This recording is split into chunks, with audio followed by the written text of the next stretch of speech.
دیکھتے رہے ہیں سر. اوورسیز پاکستانیوں کی بھی بہت سی امیدیں تھیں, بہت سے خواب تھے. عمران خان صاحب کے ساتھ انہوں نے بڑی محبت کی, پیسہ بھی دیا, ہر لحاظ سے عمران خان, اوورسیز سے ہی عمران خان کی آواز اٹھی تھی سر. تو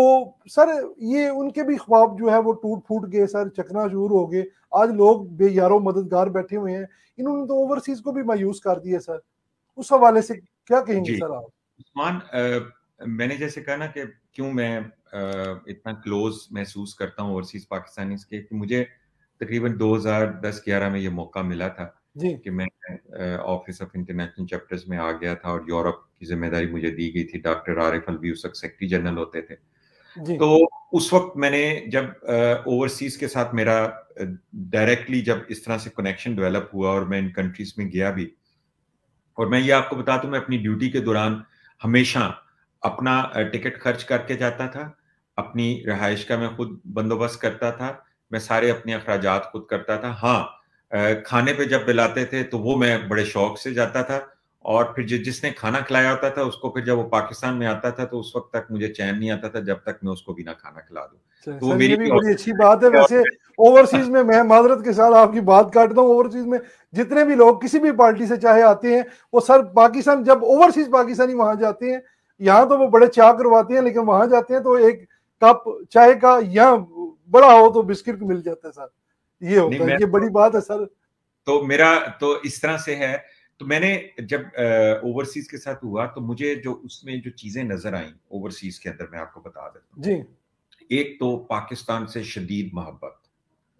کہ مجھے سمجھ نہیں آتی تھی کہ یہ اتنی دور, یہ پیرس میں بیٹھے ہیں, لنڈن میں بیٹھے ہیں, روم میں بیٹھے ہیں, میڈرڈ میں بیٹھے ہیں, یہ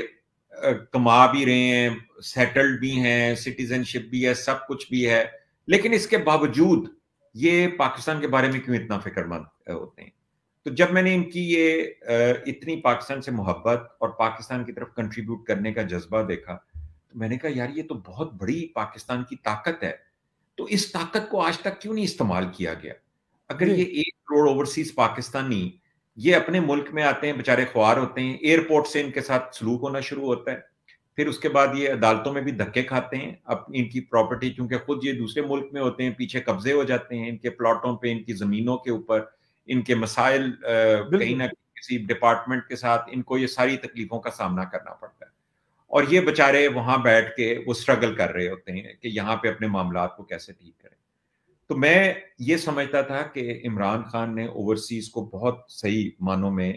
ٹچ کیا ہے, اور جب ہماری حکومت آئے گی تو یہ اوورسیز کو وہ والی عزت اور خاص طور پہ ایک چیز آپ کے پروگرام کے توسط سے, میرے ایسٹیمیٹ کے مطابق, غلط بھی ہو سکتا ہے لیکن 5-10% سے زیادہ غلط نہیں ہوگا, چونکہ مجھے پتا ہے کہ کتنی ممبرشپ ہوتی تھی, کتنی فنڈ ریزنگ ہوتی تھی, کتنا لوگ پیسہ جمع کرتے تھے, دیتے تھے.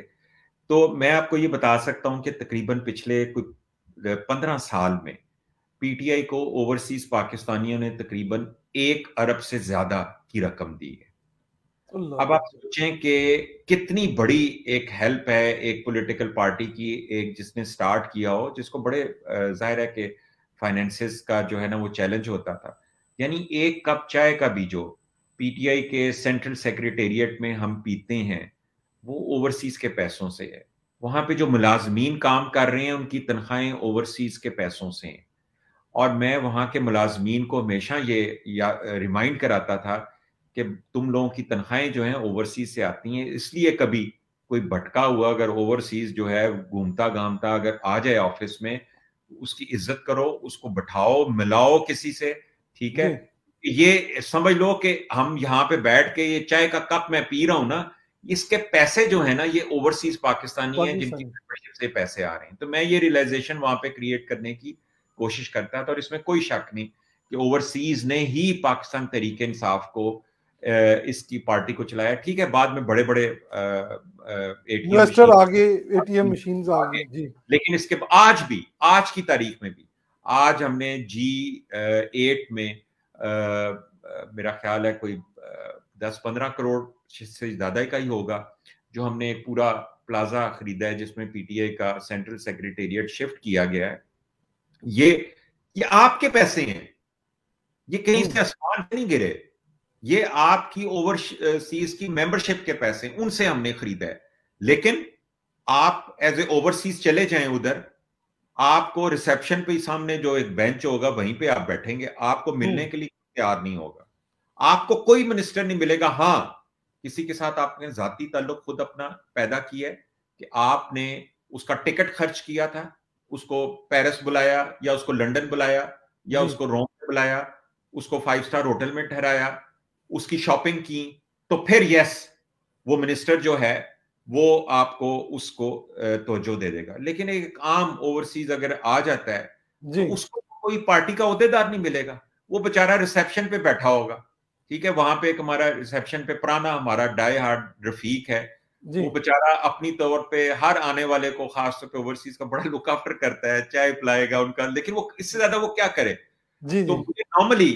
وہ مجھے فون کرتا تھا, سر یہ آئے ہوئے ہیں فلانی کنٹری سے, سر کوئی نہیں ان سے مل رہا یہ وہ, تو آپ کے پاس بھیج دوں, یا اگر آپ آ رہے ہیں آفس تو ان کو آپ سے ملوا دوں. تو میں ہمیشہ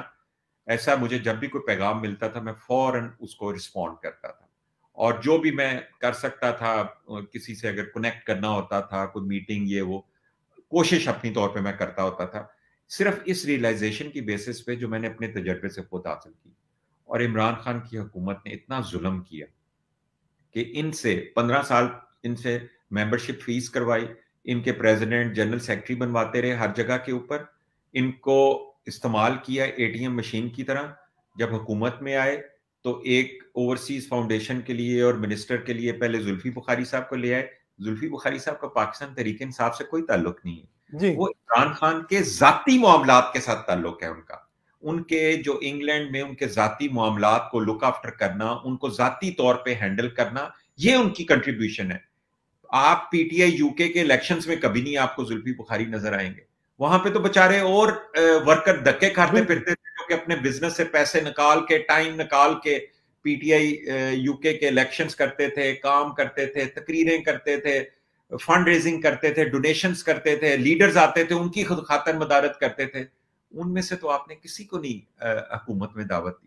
پھر اس کے بعد آپ نے کوئی ایک یو کے سے کوئی ایک اور کوئی طارق صاحب پکڑے جن کو میں نہیں جانتا, میں تو اتنے ایکسپیرینس کے باوجود میں نہیں جانتا, ان کو پہلے پنجاب میں منسٹر لگایا, پھر ان کو فیڈرل میں منسٹر لگا دیا. تو پھر او آئی سی کا آپ کو سیکٹری بنانا تھا, تو پھر ان کو پورے پاکستان تحریک انصاف میں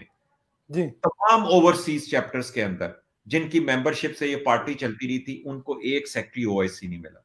تو انہوں نے ایک ڈاکٹر عبداللہ ریار کو امپورٹ کیا امریکہ سے. ٹھیک ہے, وہ پیراشوٹ کے ذریعے آئے, P T A Pakistan Peoples Party کے وہ پرانے ممبر تھے, سینیٹر بھی ان کے رہ چکے ہوئے تھے, ان کے وہ بھی تھے, منسٹر بھی رہ چکے ہوئے تھے. اور بے نظیر سے ان کا جس بات پہ جھگڑا ہوا تھا وہ یہ تھا کہ ایک کوئی بیوہ خاتون تھی, انہوں نے شکایت کی تھی بے نظیر بھٹو سے کہ یہ گھر پہ پتہ نہیں قبضہ ہوا ہوا ہے اس قسم کا. یہ ڈان اخبار کے اندر اس کا پوری سٹوری بھی اس کی موجود ہے ریکارڈ میں. تو بے نظیر نے ان کو بلا کے تو کہا کہ یہ آپ ان کا گھر جو ہے وہ چھوڑ دیں, اس طرح کی بات کی, بیوہ عورت ہیں یہ وہ. تو انہوں نے کہا نہیں کہ یہ تو میرا ذاتی مسئلہ ہے, آپ اس میں کیوں کر رہی ہیں. اور وہاں سے وہ پیپلز پارٹی سے وہ الگ ہو گئے, اور اس کے بعد ان کا کچھ پتہ نہیں ہے. پھر اچانک پاکستان تحریک انصاف کا جو ویژن ہے نا لوگوں کو ڈھونڈنے کا, ٹھیک ہے, پیراشوٹرز کو ڈھونڈنے کا, وہ اتنا زبردست ہے کہ پھر انہوں نے ان کو امپورٹ کیا امریکہ سے اور ان کو نازل کر دیا او آئی سی کے اوپر, اوورسیز چیپٹر. یعنی کہ اوورسیز چیپٹرز تو رعایا ہو گئی نا, اس رعایا کے اوپر یہ بادشاہ ڈھونڈتے ہیں. رعایا کو کہتے ہیں تم ادھر ہی بیٹھو, تم نے نہیں وہاں سے ہلنا, اور تم نے جو ہے نا ہر سال ممبرشپ فیس دینی ہے. تو تمہیں میں جو ہے نا پرائم منسٹر ہاؤس میں جو ہے نا میں ایک فنکشن کرتا ہوں, وہاں پہ بلاؤں. تو یہ ایک ٹوٹل آج تک کی جو ان کی کاروائی ہے, اور اب امید ہے کہ اوورسیز پاکستانیوں کی آنکھیں کھلیں گی. سر بالکل آپ نے جو ہے